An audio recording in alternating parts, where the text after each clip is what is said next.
right. Well, good afternoon, everyone. Welcome back. We haven't been down in this room for this Bible study, feels like for almost a couple of years now at this point. So It has been at least a couple. yeah, we've been making good use of the conference room, but it's all right. We can spare that for our newsletter assembly group, for them to put that together with Tammy over in the office. But so we are together studying in the book of Acts still. What chapter are we on now? Well, I was thinking it was 23, Oh my gosh. but my studies in the book of Jeremiah have been all morning, so I might be off. Nope, 23 it is. We have ended 3 consecutive classes now with a cliffhanger ending with Paul on the hook and in trouble.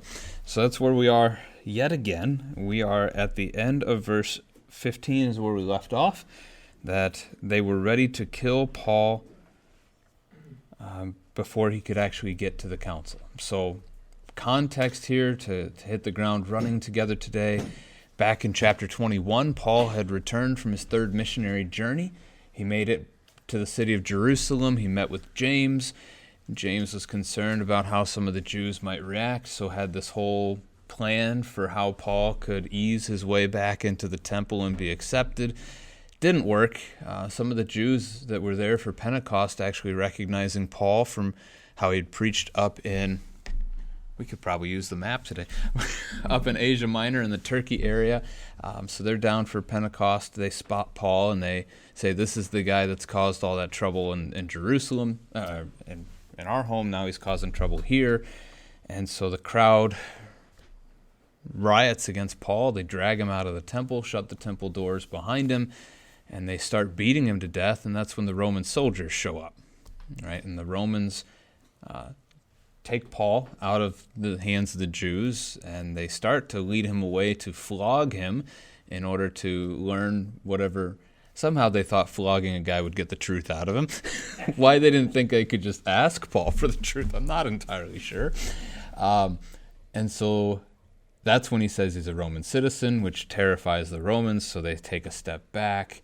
Claudius Lysias, the commanding officer, the tribune, calls the Sanhedrin, the Jewish ruling council, to come together so he can learn more about what's going on here. So we did that last week. Claudius was able to learn absolutely nothing from that get-together as they continue to riot against Paul at different spots. And so Claudius has written a letter to his governing official Felix, and that's where we're going to be at more today, as we see basically Claudius is going to be done with all of this. He's going to let Felix is going to handle it from here. So we are at verse 16 because we're not quite to that point yet. There's been a plot against Paul's life. Not by the Sanhedrin, but the Sanhedrin learned of it and agreed to go along with it rather than saying, no, you shouldn't do such a thing. So if somebody would pick us up at verse 16, we'll keep going. Now the son of Paul's sister heard of their ambush, so he went and entered the barracks and told Paul. Paul called one of the centurions and said, take this young man to the tribune, for he has something to tell him. So he took him and brought him to the tribune and said, Paul, the prisoner, called me and asked me to bring this young man to you, as he has something to say to you. The tribune took him by the hand and going aside, asked him privately, what is it that you have to tell me? And he said, the Jews have agreed to ask you to bring Paul down to the council tomorrow, as though they were going to inquire somewhat more closely about him. But do not be persuaded by him, for more than 40 of their men are lying in ambush for him, who have bound themselves by an oath, neither to eat nor drink till they have killed him. And now they are ready, waiting for your consent. So the tribune dismissed the young man, charging him, tell no one that you have informed me of these things. Thank you.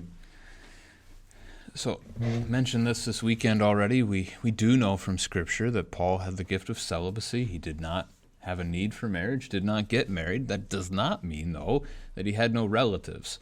So, we learn here he has a sister, and that his sister, has had a son, right, which makes this his nephew.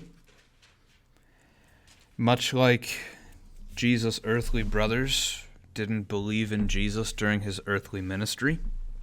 It appears Paul's family didn't also readily believe necessarily in Jesus as he did.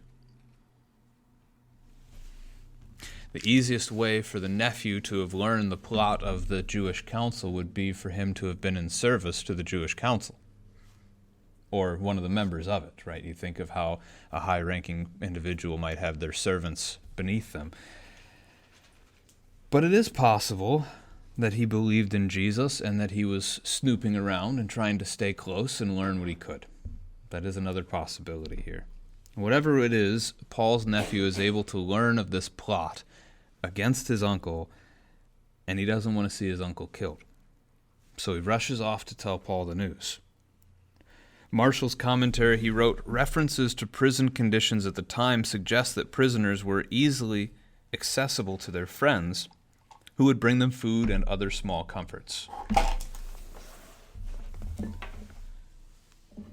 So, could have a visitor, as Paul does. Verse 17, how old do you think the nephew is? He's a young man. He, Whatever that means. good job. He's a young man, right? Let the scripture inform us, right? For whatever reason in my head, I often pictured him as a boy. But yeah, the word boy doesn't show up in the text. It is the Greek word neanios, which is translated young man. It doesn't show up a lot in the New Testament. It appears a couple other times here in the book of Acts. The first was used to describe Saul back at the end of chapter 7 when Stephen is being stoned to death and the people are throwing their cloaks at Saul and he's approving of the execution. He's called a young man, a neanios, in that section. And the other is, if you remember Eutychus from back in chapter 20, the young man who fell asleep when Paul was preaching well after midnight and fell to his death from a third-story window. And then Paul raised him from the dead. So those are our other uses of the word. If you have a study Bible, it says of the word, it says it usually refers to a male between the ages of 20 and 40. Internet debates are never profitable, right? But I just saw an internet debate on this one the other day. People arguing about kind of the false impression that in the ancient world, life expectancy was short. The life expectancy has actually been fairly steady throughout the history of creation. The reason that life expectancy, like averages from older times, are so much lower is not that people didn't live long lives. It's because infant mortality was drastically high. And so again, you average ages together, you get that. But if you live to be a teenager as a person at that time, you could expect to live probably 60, 70 years. So anyway, that's why a word like this can refer to somebody 20 to 40 and not just like early 20s or something like that. So we still don't know the age, but that paints a bit of a different picture of Paul's nephew than maybe what some people consider when they hear the text. So, yeah. You get the impression that he is fairly young because it's like the commander took the young man by the hand. Well, I mean, think about leading a child around, but I don't know. That doesn't, I guess, guarantee. Yeah, somehow he takes him to the side. That could just be a position of authority, but that could be something that's played into our picture of it being a boy over time. That's true. So Paul summons a centurion. Tells him the young man has a message for the commanding officer, for the tribune. And so the centurion doesn't actually hear that then and just takes the man with his message to the tribune. Paul's citizenship as a Roman is helpful here. That centurion is afraid of the tangled mess that they've already weaved themselves into for having bound him and then almost flogged a Roman citizen untried. Just as a reminder, we learned a couple of chapters ago that this tribune, Claudius Lysias, is the head of the Italian cohort, which means that he oversees 6 centuries, or 6 centurions at that, because there's 1 centurion over every Roman century. So he's got 6 centurions that serve under his command. This would be one of those. Verse 18, again, does what he asks. But we do see how does he refer to Paul as he speaks to the tribune? Yeah, he's still viewed as the prisoner, even though, again, he's Roman citizen. He was wrongly bound. All those things, right? The centurion's mind is still stuck on the idea that he's captive. He's not given free rein within the barracks. He's not just wandering around doing whatever he wants. At this point, the tribune accepts Paul's request. Privately hears the words of the nephew. We don't see that the nephew reveals that he's the nephew, right? The family connection doesn't come up. Would that have mattered? Not mattered? Hard to say. A threat's a threat either way, even if this is a family member. Then verse 20, the nephew reports what he's learned, the plot, the ambush. So a couple of you weren't here last week. The plot is that we've got a group of Jewish men who have vowed to neither eat nor drink until Paul is dead by their hand. And so, knowing that the barracks is here, and I don't know exactly where here is, but that they would meet here, they know the route in between, so they convinced the Sanhedrin to invite the Romans to send Paul for another hearing so that they could, have the centurion, the tribune could learn what's going on here, but that on that route they would then ambush and kill Paul. So we talked last week a little bit about those kinds of vows. We talked about how quickly they might want to do this because they just vowed not to eat again until they accomplish their task, right? So they're in ambush. They're waiting. So we get verse 20 adds a detail to the account. The invitation to this trial is a fraud, a ruse to get their way. There's no actual interest amongst the Sanhedrin for another trial for Paul, nor do they actually expect one to occur, right? Because they expect that as Paul's en route, he's going to be killed, right? There's no trial coming in the mind of anyone except, well, no one, because the Romans didn't even know about it yet. In verse 21, nephew gives the details of the vow, the plot of murder, the ambush, and the fact that they're already set. They're already lying in wait. That's an interesting detail, but why not? What else are they going to do? They can't eat, they can't drink. They likely believe that they're carrying out the will of God, putting to death a heretic who's corrupted thousands of people. So why risk missing the transport? They've gone to the ambush spot already, so if the transport happens early, they don't miss it. They don't want to mess this up. And it could be that this word of the nephew, which is going to be remembered vividly by Paul, is part of what gives us some of the information, as Luke recalls it and writes it down for us, right? Or maybe Luke, interacting directly with the nephew himself, learned this from the nephew. But we talked about that last time because, what was it, verse 13 maybe? Yeah, verse 13, there were more than 40 who made this conspiracy. It's kind of an unusual thing. Why not say the number? Why not say, is it 44? Is it 52? I mean, what is it? So that kind of an odd detail could just be because Luke was not actually present and didn't take a head count, but that this was the guesstimate that Paul's nephew provided. That's no fun. 40 against 1?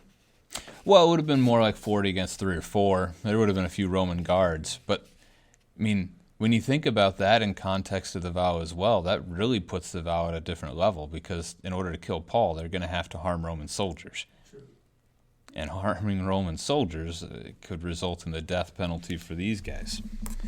So they're risking a lot. Again, thinking, if we want to put best construction, thinking that they're doing the will of God. We know they're not. But like Paul had done himself earlier in his life.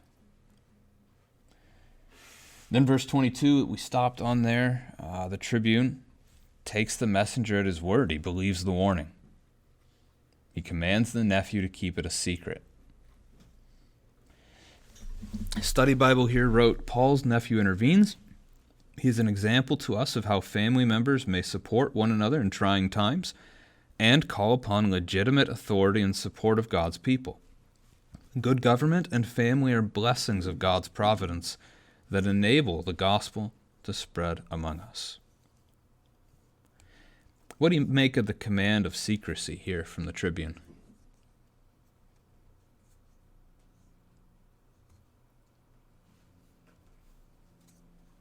Well, he doesn't want word to get back to the plotters.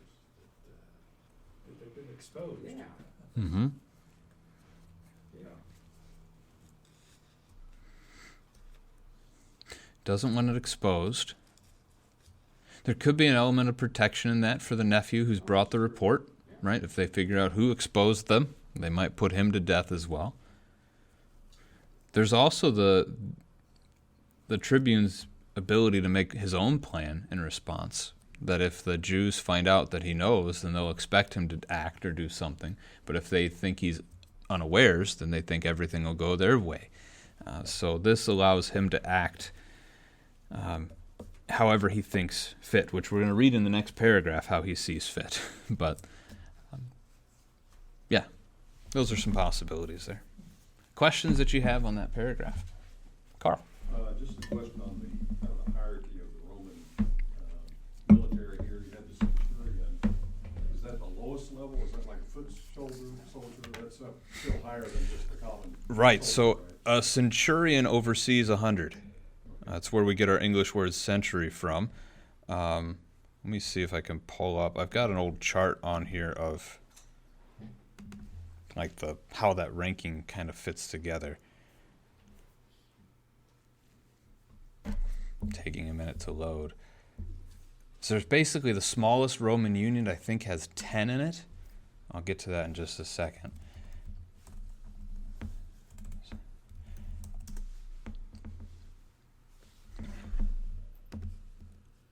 Tribune obviously is higher than the centurion. Yes. Just curious what level of authority one has over the other. Okay, so here's the structure. I'll begin at the bottom and we'll climb our way up. So this is the structure of a Roman legion, which is a common Roman military grouping. They had what was called a tent group, or in Latin, a contubernium. But a tent group had 8 soldiers, sometimes called legionaries. And then those 8 men had one officer who oversaw them. Then the centuri, or the centuria in Latin, it was 10 of those groups. So you had 80 legionnaires, and then they had 10 officers who oversaw them, right, for their tent groups. And then they had a commander over the whole group that was called a centurion. He had a second in command as well. So I guess that would actually make a century 92 guys, not 100. Doesn't quite work out as clean as we might like. And then the next level up is the cohort. And that's what we have here at this level. And that's going to be 6 of these centuries. So you've got 480 legionaries and the 72 officers that oversaw them. And then all of these are underneath the one tribune at that point. And then the level up from that's going to be the legion, or legio in Latin, which would have had roughly 9 of those cohorts, plus an additional cohort that was like the best of the best, like your best soldiers. So 10 cohorts that would make up the legion. So yeah, the tribune oversees, in that case, 552 guys. 6 of them being the centurions. There's a little weight there. Just a bit. Yeah, and we're going to see him in this next paragraph. We're going to see him sending some of those soldiers out too. Other questions on that open? All right. If somebody will take us in. The next paragraph's not too long. A couple of verses there. Then he called 2 of the centurions and said, Get ready 200 soldiers with 70 horsemen and 200 spearmen to go as far as Caesarea at the 3rd hour of the night. Also provide mounts for Paul to ride and bring him safely to Felix the governor. And he wrote a letter to this effect. We can pause before we open the letter. Okay. Good, thank you. So the tribune summons 2 of his 6 centurions. So he's not calling all the officers, but a couple of them. And how many men is he sending on this journey? We got 200 soldiers. 200 spearmen, so that's 400, And 70. and the 70 horsemen, 470. And as we recounted, by all those Roman numbers there, he's got 552 men in his command. He's sending 470 of them, leaving himself with only 82 in Jerusalem with him. He's doing due diligence of protecting this one Roman citizen that he's got in his custody here. This could be self-coverage because he knew he messed up, and he's overkilling this on this end so that he gets Paul to safety and is not going to get in trouble himself. That's a possibility. Or it could just be the respect and care he is genuinely showing to a Roman that is in the midst of this trouble with a group of Jews. So instead of escorting him to council for another hearing, as you saw again how that went last time, he got nothing out of it anyway. He's going to have them take Paul to the city of Caesarea. Caesarea is 53 miles northwest of Jerusalem. It's a port city on the eastern edge of the Mediterranean Sea. So for the fun of it, we do have a map of this in this pile of maps. So.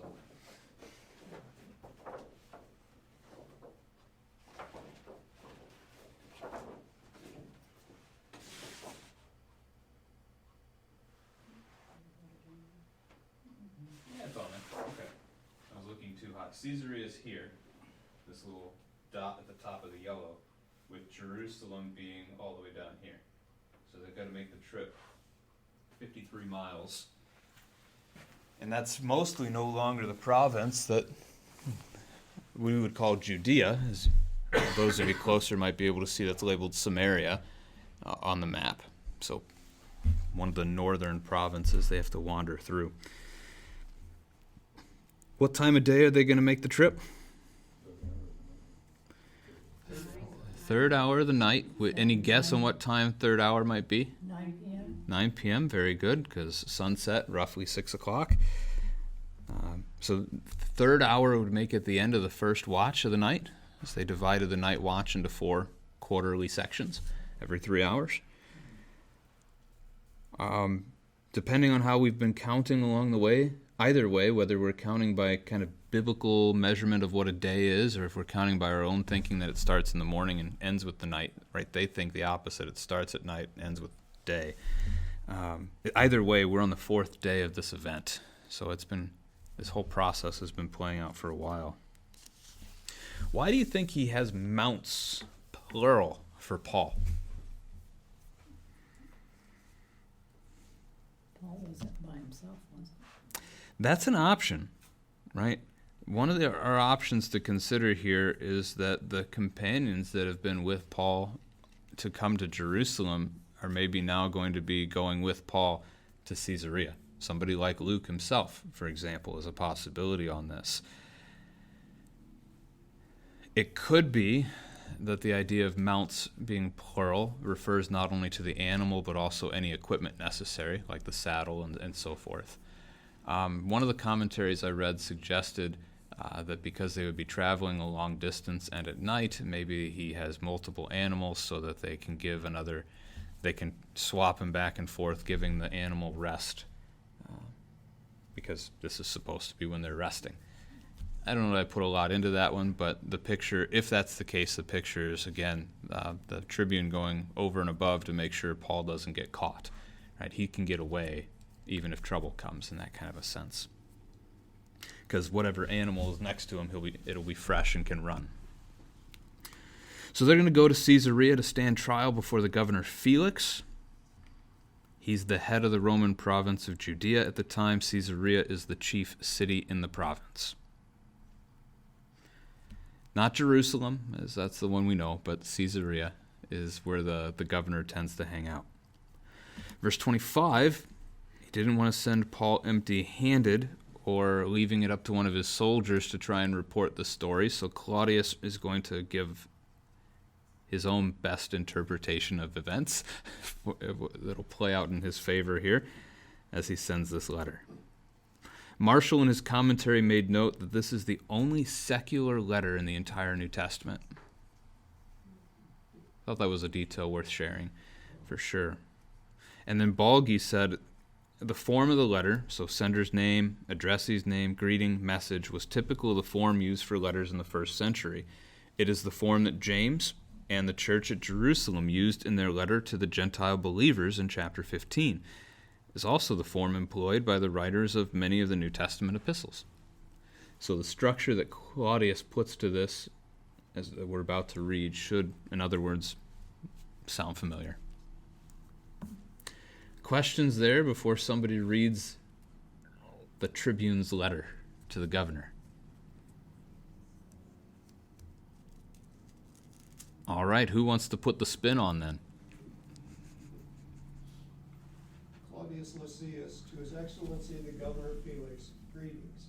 This man was seized by the Jews and was about to be killed by them when I came upon them with the soldiers and rescued him, having learned that he was a Roman citizen. And desiring to know the charge for which they were accusing him, I brought him down to their council. I found that he was being accused about questions of their law, but charged with nothing deserving death or imprisonment. And when it was disclosed to me that there would be a plot against the man, I sent him to you at once, ordering his accusers also to state before you what they have against him. All right, thank you. We haven't had Claudius's name at this point until now. So we've had a couple of chapters of interactions with an unknown Roman tribune, but we finally get his name as he records this letter himself. So Claudius Lysias, not to be confused with the man who was once the Roman emperor by the name of Claudius. Historically, he's fully known as Tiberius Claudius Caesar Augustus Germanicus because the emperors had long names in the Roman Empire. He reigned from 41 to 54. He's been mentioned twice in the book, so this is not the first time we've seen the name Claudius. But Claudius Lysias' name is an interesting combo. Claudius is from the Latin verb claudo, which means to shut or to close. And then Lysias is from the Greek adjective lucius, which refers to releasing or delivering something. So he is the one who releases that which has been shut or delivers that which has been closed. It's kind of an interesting phrase, especially when you consider the context even of what he does here in Scripture, right? The Jews had closed themselves in on Paul. They were killing him, and he delivered Paul from that enclosure, right? So just kind of fascinating to think of that name and how it actually played out. Claudius begins his letter with a little flattery, not as much as we'll see in chapter 24, as the Jews actually come to Caesarea for the trial. But he calls Felix his excellency. Do you know anything about Governor Felix?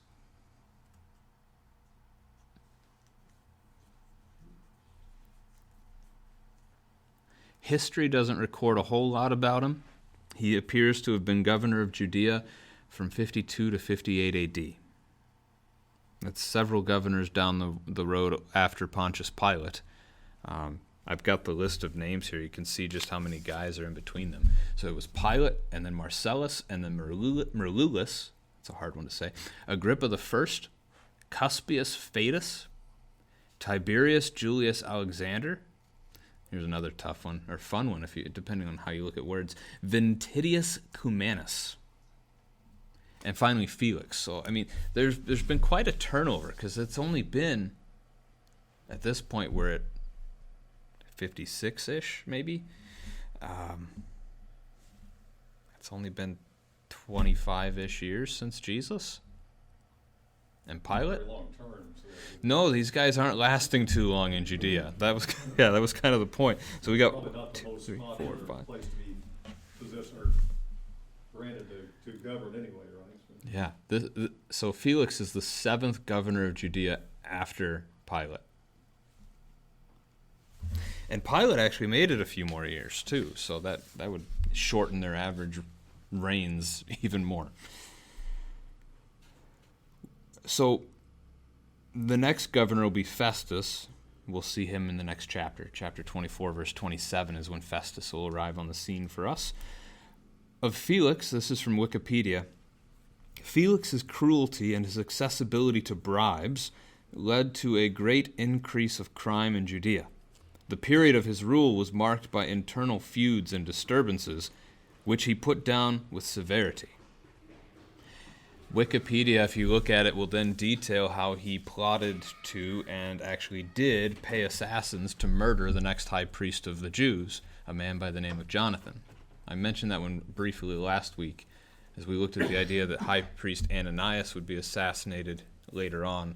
So was his successor, this Jonathan, was killed by Felix. So I found nothing good recorded about Felix in history.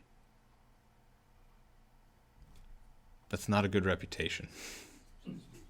Right. If the only things of your legacy that history knows are that you were a cruel person who assassinated people, this is not good. So this is the guy that Claudius Lysias is sending Paul off to for a further trial. Now, as we read that letter, as Bruce read it for us, did Claudius include all the details? No. He left out a couple of convenient details. How he originally thought Paul was an Egyptian rebel and was going to punish him accordingly, how he bound him, ordered him to be flogged, learned of his citizenship. And again, we know why. He could have been punished for all these things. So he's certainly not about to tell his commanding official that he's done these guilty acts. Instead, he portrays himself as a hero, swooping into this violent mess, rescuing this Roman citizen from being killed by these Jews. Now, in fairness, he did do that, although a bit mistakenly, right? It wasn't necessarily intentional from Claudius, but it did happen. His troops prevented the original killing of Paul that day in Jerusalem. And now he's also prevented the oath-bound Jews from killing Paul a second time. So he has done this. Again, details missing, but verse 28 is an accurate detail. Again, he admits that he omits that he was going to torture him. He skips ahead to how he brought him before the council on day 2 to see if he could learn what all was going on. Verse 29, as far as Luke recorded for us, there was nothing in that trial Claudius could have learned that day. Seeing the Pharisees and the Sadducees squabble was probably a fairly regular occurrence in the city of Jerusalem, and something that the Romans would have been used to. And so he simply considers this fight to be a matter of their own concerns, nothing that would lead to Rome taking action either to imprison Paul or to execute Paul.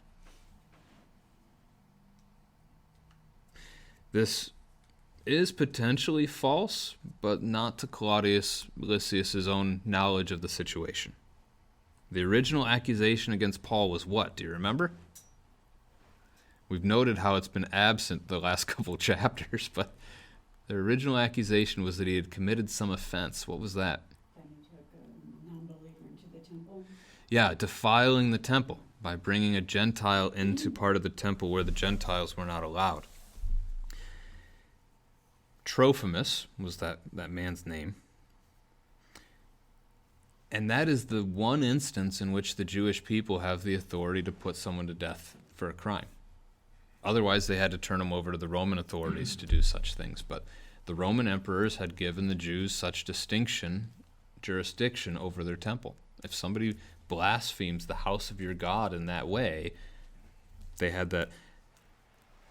Even if it was a Roman, they had that authority from Rome.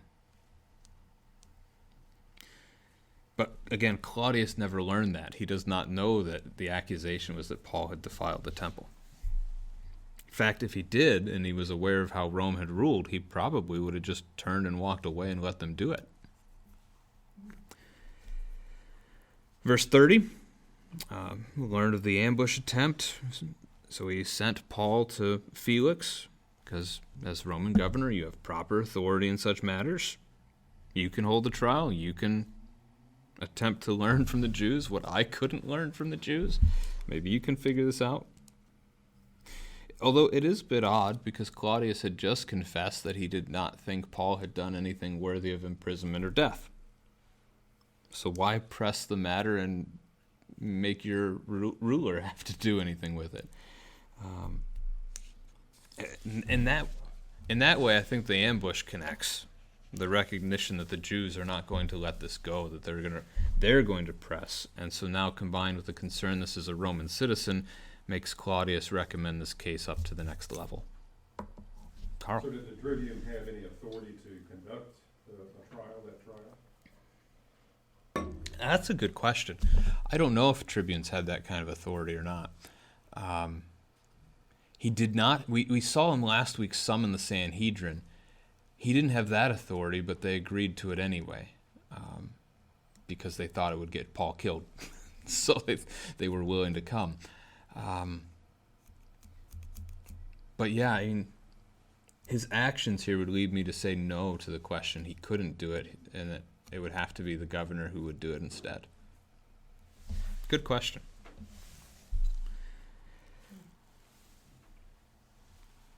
Any other questions on Claudius's letter?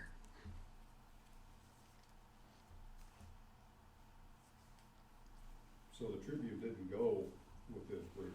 Obviously, No, he wrote the letter and said, here's why the group showed up. So he stayed behind with his 82 remaining officers in Jerusalem. Could there be a fear there could be. if it came to light what he had done to Paul? If that's the case, he's got a 2-day journey between him and the guy who would punish him. So a head start on getting out of there? That could be. That's just an educated guess on my part, though. It could be he genuinely thought he needed to stay where he was commanded to serve. Probably better construction, but... All right, who wants to finish the chapter for us? So the soldiers, carrying out their orders, took Paul with them during the night and brought him as far as Antipatris. The next day they let the cavalry go on with him while they returned to the barracks. When the cavalry arrived in Caesarea, they delivered the letter to the governor and handed Paul over to him. The governor read the letter and asked what province he was from. Learning that he was from Cilicia, he said, "I will hear your case when your accusers get here." Then he ordered that Paul be kept under guard in Herod's palace. Oh, you got let off with the easy word at the end. Thank you for reading for us. ESV has praetorium instead of palace at the end of the text. So we'll talk about that word when we get there. So Claudius's letter's over. The soldiers carry out their instructions. That very night, beginning at the 3rd hour, beginning at 9 p.m., they make half the journey. Kind of peeking over at the map, I don't think Antipatris got labeled on that map. I'm not seeing it from here. It would be... it's roughly smack dab in the middle of the two, so right about where the word Samaria is, and there is nothing on that map labeled around Samaria. So Antipatris is not on our map for us there. But it is about halfway. It's 28 miles northwest of Jerusalem, and stopping there for the night would require then a 27-mile north march to Caesarea the next day. The text never tells us anything further about those men who made their vow to kill Paul. In theory, if they kept their vows, each of them would be dead within the next week or so. As we know, again, going without water is much harder than going without food, and you can't go as long. We don't know if his nephew was with him or if... We hear nothing more, but considering how Claudius was willing to, have that privacy for him, the secret idea to keep him safe perhaps, maybe the whole mount idea of being plural included that this nephew was sent on the trip too, but yeah, we don't hear any more of him. Earlier we were talking about the young man, Mm-hmm. and the note here says, for the boy's own safety and because of the commander's plan to transfer Paul under the cover of night. But I just wondered. Yeah, we've seen all that we're going to see of him. So There's not much to say, unfortunately. One of those characters that pops in just briefly in the history of God's holy word. So, with the vow men, I don't know that this is a proper phrase, but you know what I mean, the vow men, as they were making a vow that violated God's commands, it is not hard to imagine that they'd be able to violate God's command about keeping a vow. Right? Leviticus chapter 5 verse 4 does acknowledge that if an oath is made to do that an oath made to do evil is sin and should be confessed and sacrifice made for a sin offering. So in this case, the scriptures do teach that if you make a wicked vow, you should not keep the wicked vow, you should repent of the wicked vow. But that would require them admitting that what they were planning to do was wicked. So we don't know what happened to them. Most commentaries suggested that the Pharisees and those groups had ways for people to back out of a vow. That would be quite slippery because the Old Testament would not allow such things. But anyway. Verse 32. From our perspective today, this would begin day 5. Although again, Bible timing, it's still day 4. Believing that Paul is now safely far enough out of harm's way, many of the men go back to Jerusalem. They return to Claudius to go about whatever business they have to take care of that day, right? The only ones who remain with Paul would be the 70 horsemen. They're going to escort him the second half of the trip to Caesarea. Although, you think about it from that perspective, you'd feel pretty safe being escorted by a group of 70 Roman cavalry. I don't think much of a fear or concern from a Jewish mob would be in play at that kind of a point. So, verse 33, the horsemen finish the trip. They deliver the letter to Felix. They introduced him to Paul, who is conveniently not called prisoner this time. That could have gotten Claudius into trouble, right? Paul never rebuts this, by the way. He never tells the Roman officials what Claudius did, that he committed those wrongs. Paul never seeks to take that vengeance for himself. It's an act of mercy on the one hand. We also don't know, we talked about it last week, that Paul has been called to share the gospel with the Gentiles, and that Claudius is one of those Gentiles. We don't know if Paul might have had opportunity to plant a seed in this tribune's ear. And so maybe this is not just an act of mercy, but also an act that gives the tribune more time to continue to hear of Christ from others. It's hard to say. Verse 34, after reading the letter, Felix asks where Paul is from. And the reply of Cilicia gives Felix a nudge to hear the case. This isn't just a random Jewish problem. This isn't just squabbling of people in Jerusalem, but actually a Roman citizen from another part of the Roman world who's come to this region and then almost got killed here. So that might be the nudge for why Felix will hear this case.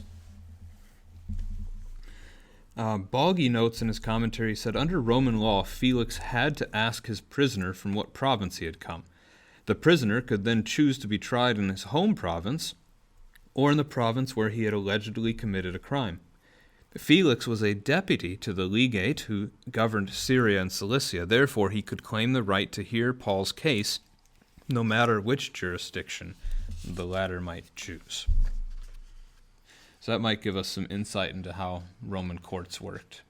That the governor of that province was in charge, but there was an option depending on where somebody was from. So he agrees to hear the case. He's going to have to summon Paul's accusers to come from Jerusalem to Caesarea themselves. So they will do that. That'll be verse 1 of chapter 24, which we'll get to in just a minute. And then what does Felix do?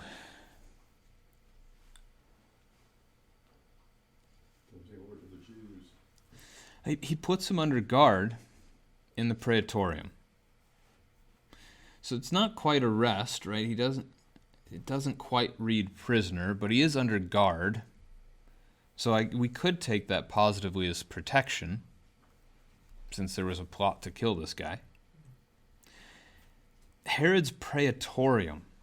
The praetorium refers to the official residence of the governor, and it's likely referred to as Herod's because Herod probably built it a couple of decades prior. Well, a few decades prior at this point.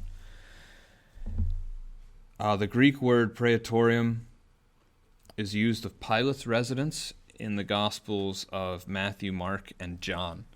I point that out because it's really interesting. Luke didn't use that word in his Gospel, even though Luke uses it here. It will only get used once outside of the Gospels in Philippians chapter 1, verse 13, where Paul says, "It has become known throughout the whole imperial guard and to all the rest that my imprisonment is for Christ." Imperial is the ESV translation of the word there, but it's the praetorium again. So you could go with the praetorial guard, although I think 99% of Americans would be confused by the word praetorial. That's a strange word. Imperial is a word that we understand a little bit better.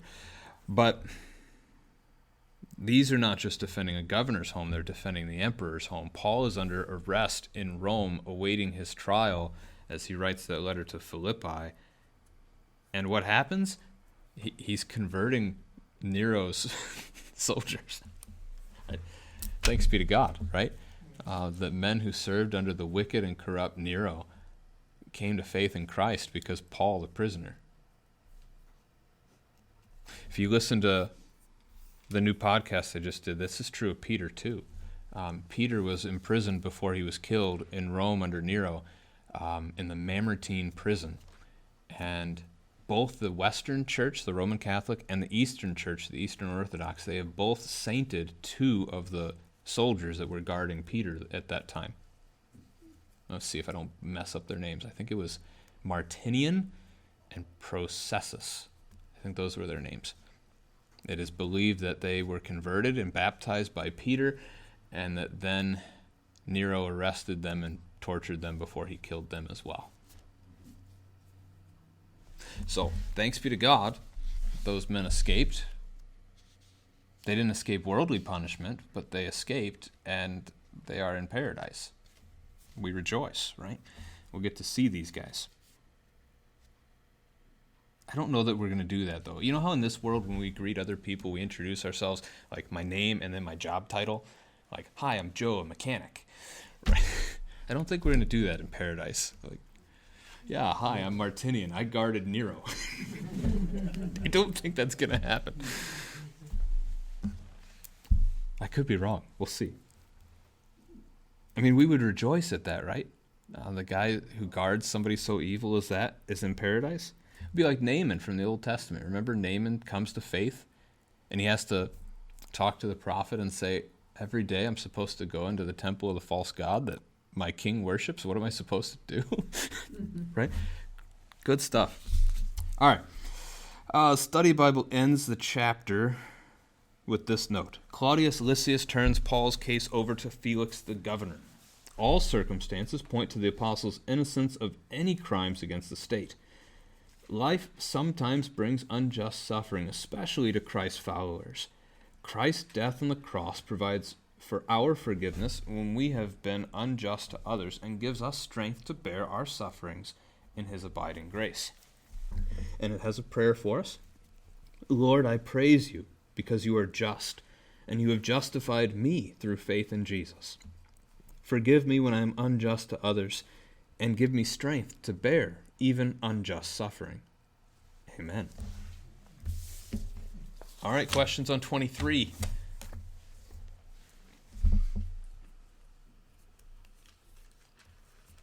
All right, 24. Let's get the accusers into play. After 5 days, the high priest Ananias came down with some elders and spokesmen, one Tertullus, not sure if I got that right, but he laid before the governor the case against Paul. And when he had been summoned, Tertullus began to accuse him, saying, You got the same break in speech there, didn't you? Yeah, I did. Well, thanks again. And so it's either Tertullus or Tertullus. I've been in my own head pronouncing it Tertullus, so I'm with you. I don't know Latin well enough. In fact, the other day I had to ask my own family to help me pronounce a Latin word, so don't tell anybody that. My kids are learning Latin, so. All right.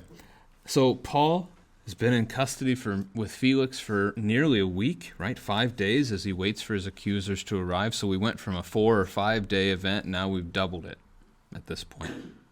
So a group of Jews, including the high priest Ananias, they make that trip again, 53 miles from Jerusalem to Caesarea to bring their case. Tertullus is mentioned in verses 1 and 2 by name and nowhere else in all of Scripture. That's not a name that we'll see again. I would say because his name appears to be Latin and so Roman in its origin, this has led to speculation that he's maybe not a Jew at all. We'll see that actually with something he says in his speech. He could simply be a hired orator to give their case. He knows the Roman courts, can help them build their case against Paul. It is possible that he was one of their own, but the kind of essentially the idea of he's like a lawyer makes a lot of sense. So halfway through verse 2. Sorry, I cut Carl off in the middle of it. The stage is set. The Jews are there. The high priest Ananias is there. Their spokesman Tertullus is there. Felix is there in his court. Paul has now been brought out of captivity before them. Now that Paul is there, the trial can begin. Tertullus can make his opening statement. His speech is going to go from verses 2b all the way through verse 8. If somebody wants to read Tertullus's speech, I'll finish that. go for it. Since through you we enjoy much peace, and since by your foresight, most excellent Felix, reforms are being made for this nation in every way and everywhere, we accept this with all gratitude. But to detain you no further, I beg you in your kindness to hear us briefly. For we have found this man of plague, one who stirs up much riots among all the Jews throughout the world, and is a ringleader of the sect of the Nazarenes. He even tried to profane the temple, but we seized him. By examining him yourself, you will be able to find out from him about everything of which we accuse him. All right. I'm only prepped through 9, so if you want to read verse 9, go for it. The Jews also joined in this charge, affirming that all these things were so. Thank you. I figured that would be a good break point, and we can see Paul's response next time. So, typical fashion for the era, these statements are full of flattery. This statement is like half flattery and half accusation, right? They get on the good side of the judge, right? Yeah, it's the first 3 verses of his speech. The first note is that Felix has governed the people well, allowing them to live in peace. Paul actually, later in his life, before his execution, as he writes to the young pastor Timothy, 1 Timothy chapter 2, would say this: First of all, then, I urge supplications, prayers, intercessions, and thanksgivings be made for all people, for kings and for all who are in high positions, that we may lead a peaceful and quiet life, godly and dignified in every way. So I thought that was an interesting connection to Tertullus's speech at this point. Then he says that Felix has foresight. Now it's calling him a capable leader. He's able to not literally see the future, but he's able to look out ahead and kind of figure out if, what are the people going, how will that respond, how should I respond to it, or if I take this action, what might happen next, right? That's the kind of compliment that this is. That's good leadership to be able to do such a thing. And then the third flattery is that he's been taking actions, making changes that are beneficial to the nation, beneficial for Rome, and assumedly also for the Jews that he represents, although that was a little iffy. We'll come back to that at the end of the speech. Again, as I studied, I could not find any positive reform that Felix ever led. His reputation, again, quite negative. Things fell apart during his reign, not for the better. In fact, Balgi comments on this. He says, 2 years after this hearing, he's called back to Rome and replaced because of poor performance in office. So Tertullus glorifies Felix, gives thanks to him on behalf of all people for his peace, foresight, and reforms. I'm not sure, again, this is the guy that assassinates their high priest, so I'm not sure how much the Jews that are present with him actually agree with this part of the speech, but the inaccuracies do seem to span across the entire flattery that he gives. It all is inaccurate as far as we know. Verse 4 continues the flattery. First, with a recognition that Felix is an important man, a busy man, so we don't want to consume a lot of your time. We'll be quick. One of the commentators noted, I don't remember which one, but noted that that was common in speeches like this, but then they noted that he actually was quick. Normally when they say that, they ramble on anyway, but not Tertullus. And then his last piece of flattery is basically he called Felix kind in the text. And now he will make his case against Paul. So his case against Paul is also 3 verses, the same amount of verses as his flattery of Felix. In English, in our ESV translation, 49 words of flattery, 61 words for the rest. It's actually closer in Greek. It's 40 words of flattery and 44 words for the rest of it. So it's almost half of the speech. And as his flattery was full of inaccuracies, so will be his accusations that he gives. Paul is accused of being a plague, obviously not in the literal sense, like just by him walking around he's making everybody sick, but in the sense of a spiritual death. He's walking around, he's infecting people with false teaching, right? And as we know from the truths of Scripture, if false teaching leads somebody away from the faith, it has led them to death, just like Adam and Eve in the garden. The devil tempted Eve and said that if she ate from the fruit, you will not surely die. But when she ate from the fruit, what happened? She died. She didn't literally drop over on the ground dead in the moment, but she did die. She was separated from God and needed a Savior at that point. So in that way, these words are at least true in a sense, right? We know, again, Tertullus is wrong because what Paul is preaching is not false teaching. It's actually the good news of Jesus Christ that would bring salvation. It's the remedy that we need from Adam and Eve eating that fruit back in Genesis 3. It's actually the words of Ananias and those who were with him that would bring falsehood and bring death. Then he accuses Paul of stirring up riots amongst the Jews all throughout the world. This is a bit of a perspective kind of a thing. Whose fault are the riots? Right? Is it the fault of the guy who preaches, or is it the fault of the crowd that rejects the preaching? And that's a fair question. I think you could land on either side of that conversation. Doesn't really ultimately matter either way, but again, an exaggeration though. Paul has not been to the east. He's not been over to Babylon. He's not gone south. He's not been to Africa. So it's throughout all the world. It's not even been all the Roman Empire. This is a bit of a stretch from Tertullus. We do know there were several riots. There's the one in Jerusalem in Acts 21. There was one in the there was one in the city of Ephesus with the blacksmith, or the silversmith, if you remember him from a few weeks back. And then Philippi in Acts chapter 16, after he cast out the demon from the demon-possessed girl. That created a smaller riot. They dragged him off to the city magistrates at that point. Thirdly, Tertullus accuses Paul of being a ringleader of the sect of the Nazarenes. It's the only time in the New Testament Christians are referred to as the Nazarenes. It's not a title typically applied to us. Why would he use that title?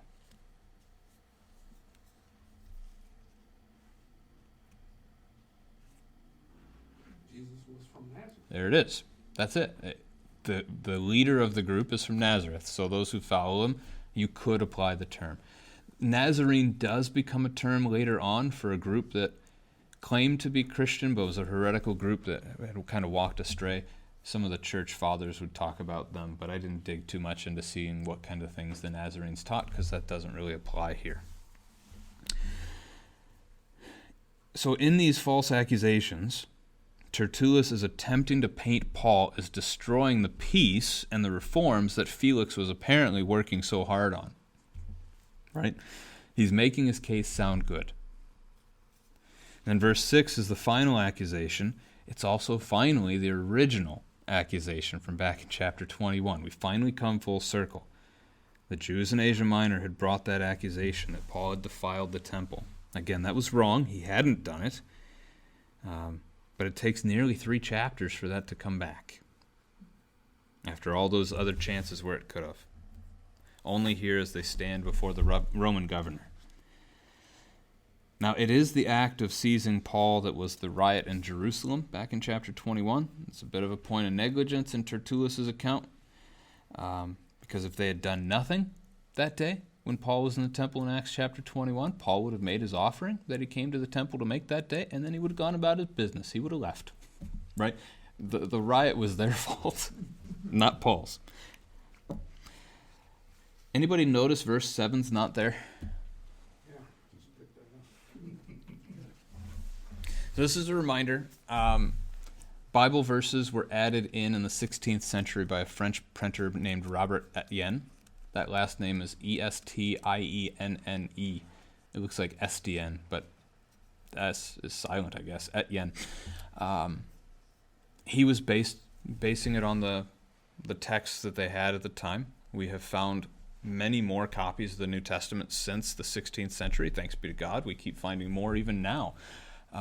And the overwhelming evidence suggests that that verse was added at some point. It is possible it's original, but we believe this one was an addition. So that's one of those things. We have a few of these instances in the New Testament where we get a verse here or a verse there. And the question that those who study those manuscripts have to ask themselves, is it more likely somebody added the verse in, or is it more likely it was there and somebody took it out? And that's a hard conversation sometimes, but that's what they try to look at. What the words said. It's actually the second half of verse 6 and then verse 7. Here are the extra words. We would have judged him according to our law, but the chief captain Lysias came and with great violence took him out of our hands, commanding his accusers to come before you. So you can see why a scribe might have added it in. The idea that the way verse 6 ends right now is just really abrupt. Like, we seized him, and now here we are standing in your court. Like, that doesn't make a lot of sense for an ending spot. So maybe somebody added in some clarification. You could also see why, if a scribe was at some point making a copy of this that the Roman population might have read, he might have taken a line out that accused the Roman tribune of such violence.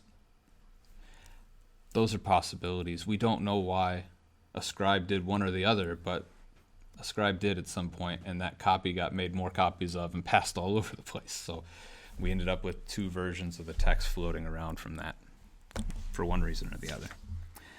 But we do know it's already in the first couple of centuries because St. John Chrysostom in the 4th century quotes that text that's missing here. So it happened early, whichever way it happened.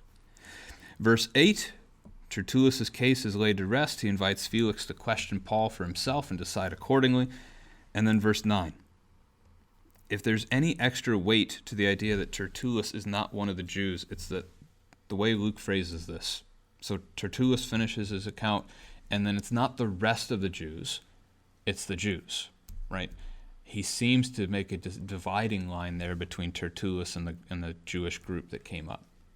That would be the argument if you want to try to make an argument. So if he is hired by them, then of course they would back him up. They just paid him money to say this speech, right? But the exception here is that they would not necessarily agree with all the flattery he used at the beginning. But Luke does only actually say they affirm the charges. They don't affirm the whole speech, right? So that's fair. That could play well. Study Bible notes, most of this praise is undeserved. Felix caused much conflict, which eventually led to the revolt of the Jews a few years later. And that again kind of brings us full circle to that question of, is it Felix's fault that the Jews rioted, or is it the Jews' fault that the Jews rioted? Who do you blame for that? But that's a whole nother story. So we're at time. We're past time. I'll stop. So next week we'll see Paul's reply. A defense. You're welcome. We're back down in the other room next week? The plan is to be back in the other room by the offices next week. Yep. It'll be a last Sunday of the month kind of thing.